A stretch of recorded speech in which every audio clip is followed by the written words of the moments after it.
ამ პატარა ბროშურაზე რას ლაპარაკობ? აი ეს არის. კი, თან ეს პატარა, იმიტომ რომ თან რო აატაროთ ადამიანი. ერთხელ თქვენთან მოვდიოდი ტელევიზიაში.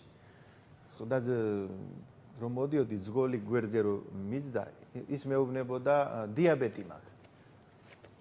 მეთქი ეხლა მაგას ვერ უხსნით მე უცბად როგორ უნდა ჭამო, რა უნდა ჭამო. მე შევეკითხე. კაი, დილით მეთქით რა გიჭამია? სწორად ვიკვებები. რა გიჭამია? შურის ფაფა.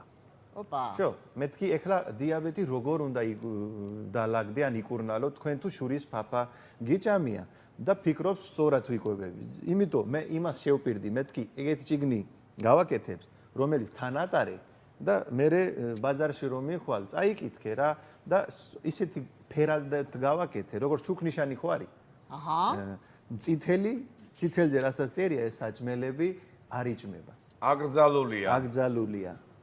ყველა არ არის სასურველი რა. კი, არ არის სასურველი. მწვანეში წერია ეს საჭმელი. რამდენის გინდა ჭამე? ყვითელი გამაფრთხილებელი. ყვითელი ძომიერად იჭმება და ეს ციგნი არის ზუსტად ყველანაირი